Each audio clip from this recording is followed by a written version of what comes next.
Eh bien, chers amis de Mundo Maldini, parlons aujourd'hui de l'homme du match, celui qui a marqué la soirée de son empreinte, Kylian Mbappé. Quel match incroyable! Quelle prestation exceptionnelle du Français, véritablement au-dessus du lot. En première période, il a offert un récital impressionnant, une démonstration de puissance, de vitesse et de talent technique qui a laissé la Real Sociedad complètement dépassée.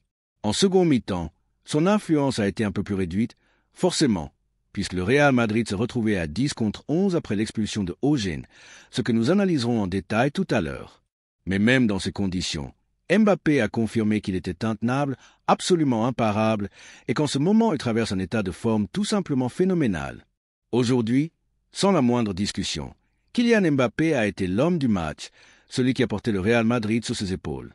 Grâce à lui, le club merengue poursuit son parcours parfait en Liga avec 12 points sur 12, après une victoire arrachée 1-2 sur la pelouse de la Real Sociedad, dans un match où l'équipe a dû souffrir en fin de rencontre pour préserver le résultat, réduit à 10 pendant une grande partie de la seconde période. Revenons sur le film du match. Dès le coup d'envoi, le Real Madrid a affiché une intensité énorme, et Mbappé s'est rapidement chargé de faire la différence. Son premier but illustre à merveille ce qu'il représente. Une menace permanente, même loin du but adverse. À la suite d'une erreur du jeune Gotti, qui faisait ses débuts et qui a offert un ballon mal ajusté, Mbappé s'est emparé de la balle, encore très loin de la cage de Remiro. Mais voilà, quand c'est Mbappé qui récupère un ballon dans ces conditions, tout peut basculer. En quelques secondes, avec une accélération foudroyante et une finition clinique, il a transformé une situation anodine en un but splendide, démontrant une fois de plus pourquoi il est considéré comme l'un des meilleurs joueurs du monde. Et ce n'était que le début. Plus tard, alors que le Real évoluait déjà en infériorité numérique, il a encore été à l'origine de l'action du deuxième but. Une percée fulgurante, une action d'éclat dont lui seul a le secret, avant de parfaitement décaler en retrait pour permettre à Arda Güler d'inscrire le second but madrilène. Ce but illustrait non seulement le génie individuel de Mbappé, mais aussi sa capacité à mettre ses coéquipiers en valeur. Güler, d'ailleurs, a réalisé une belle prestation, et ce but va lui donner une confiance précieuse pour la suite. Au-delà de Mbappé, il faut dire que le Real Madrid a globalement réalisé une première période très solide, portée par l'énergie de son attaquant vedette. Mais il faut aussi souligner le rôle décisif du gardien adverse, Remiro. Jusqu'à l'expulsion de Ojén, il a multiplié les parades de grande classe, empêchant le Real de tuer le match plus tôt.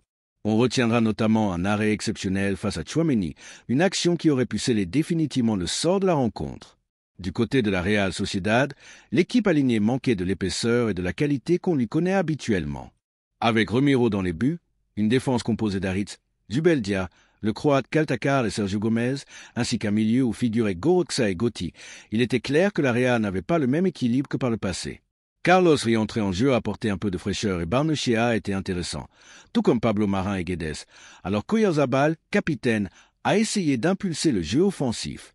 On notera aussi l'entrée de Tekfusa Kubo, ancien madrilène, qui a tenté d'apporter sa touche technique, mais qui était diminué physiquement par une gêne à la cheville, ce qui a clairement limité son influence. Côté Real Madrid, Xavi Alonso avait opté pour un 11 solide. Courtois dans les buts, Carvajal, Militao, Ojén et Kara en défense, un milieu formé par Ceballos et Tchouaméni, puis Brahim, Güler et Vinicius pour accompagner Mbappé en attaque. Une composition ambitieuse qui a rapidement trouvé son rythme grâce à l'explosion offensive du Français. Bien entendu, ce soir vous aurez droit aux notes détaillées de tous les joueurs, car il y a beaucoup à dire non seulement sur Mbappé, mais aussi sur la performance de Vinicius, de Brahim, de Güler et de Tchouaméni, sans oublier l'analyse plus approfondie de la fameuse expulsion de Ojén qui a marqué un tournant dans ce match. Enfin, petite parenthèse personnelle. Dans quelques heures, je commenterai pour Movistar la rencontre entre l'Atlético de Madrid et Villarreal, et demain je serai à Barcelone pour analyser le duel entre le Barça et Valence. Comme toujours, vous aurez des vidéos détaillées pour chacune de ces affiches, en plus de ce débrief du Real Madrid. Dans ce match, Courtois a de nouveau montré qu'il était en grande forme.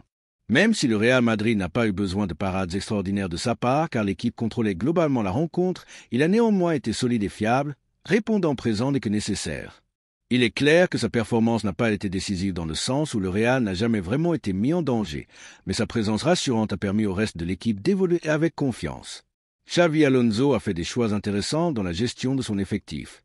Il a laissé Valverde sur le banc, et force est de constater que cela se justifie.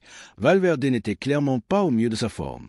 Lorsqu'il est entré en seconde période, le Real était déjà réduit à 10 joueurs et Alonso a alors repositionné Tchouaméni en tant que défenseur central, un choix qui, à mon avis, était discutable. En effet, sortir Tchouaméni du milieu de terrain a affaibli le cœur du jeu madrilène. Heureusement, il a rapidement rectifié en le remettant au milieu pour laisser entrer Asensio et renforcer la structure de l'équipe. Au début du match, la grande nouveauté était la titularisation de Ceballos. Il n'a pas été mauvais, loin de là, mais il n'a pas non plus pesé de manière significative sur le jeu. Cela dit, il faut prendre en compte le contexte. Il n'est jamais facile d'analyser un match complet lorsqu'une équipe se retrouve réduite à 10 alors qu'elle dominait jusque-là très largement.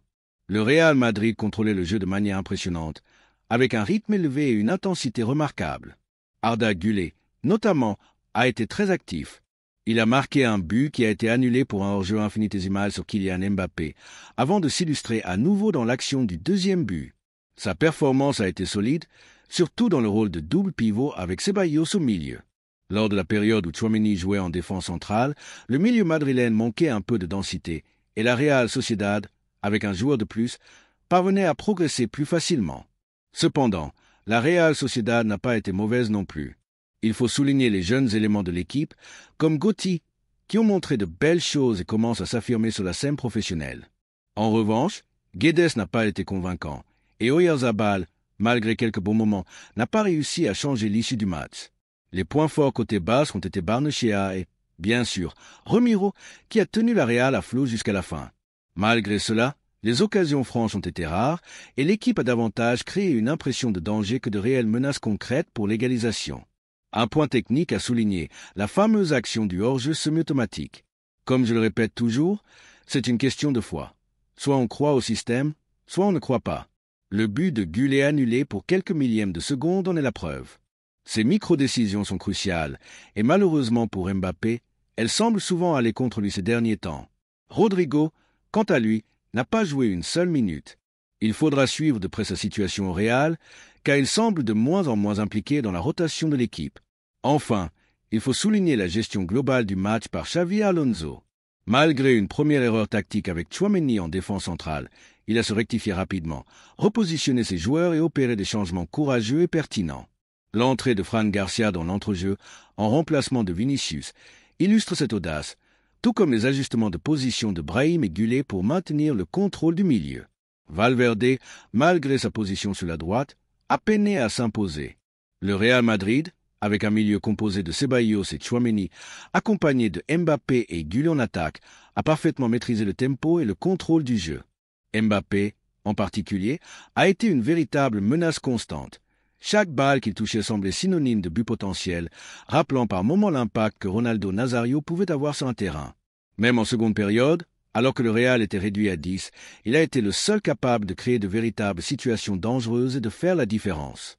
Alors, chers amis de Mundo Maldini, parlons maintenant de ce qui fait vraiment la différence dans ce match, Kylian Mbappé. Franchement, il a été presque à l'état pur de Ronaldo. C'est-à-dire qu'il est tout simplement impossible à arrêter, imprenable dans ses déplacements et ses accélérations.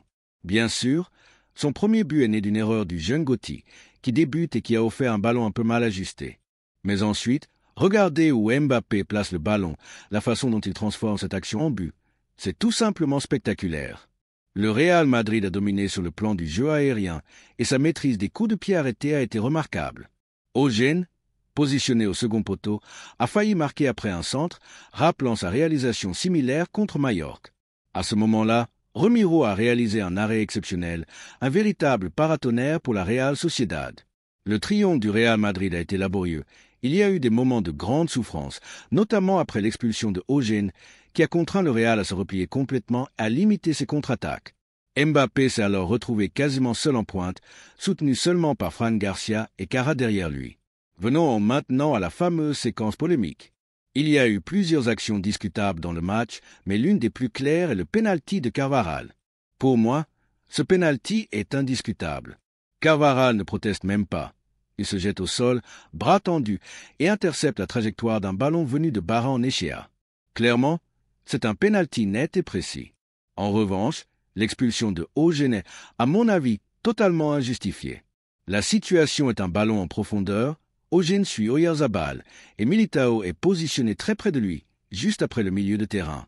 Si Militao n'avait pas été là, la rouge aurait pu se justifier, car Eugène aurait pu se retrouver en duel direct avec un adversaire isolé. Mais ici, Militao pouvait intervenir et couvrir, ce qu'il était sur le point de faire. Eugène, de toute évidence, commet une erreur, c'est un jeune joueur qui a encore tendance à faire ce genre de maladresse. Mais une simple faute aurait suffi. Cette action mérite au mieux un carton jaune. Le juge de touche a manqué de discernement et surtout, le VAR n'a même pas été sollicité pour revoir la situation. Cette décision a complètement changé la physionomie du match. Avec un joueur de moins, le Real Madrid s'est replié et a dû subir les offensives de la Real Sociedad, qui a naturellement mis plus de pression. Malgré cela, le Real a su tenir et finalement l'emporter 1-2. Du côté des performances individuelles, Mbappé et Arda Güler ont été les grands noms de la soirée. Mbappé, comme je l'ai dit, a été presque surnaturel, tandis que Güler a brillé dans son rôle de double pivot et a été impliqué dans des actions majeures, notamment sur le deuxième but. Vinicius, en revanche, n'a pas totalement convaincu, mais nous reviendrons sur lui dans l'analyse détaillée des notes. En résumé, le Real Madrid poursuit sa série parfaite en Liga avec 12 points sur 12, malgré les moments difficiles et les décisions arbitrales contestables. C'est un excellent moment de forme pour le club et Mbappé continue d'élever l'équipe par son talent et son influence sur le jeu.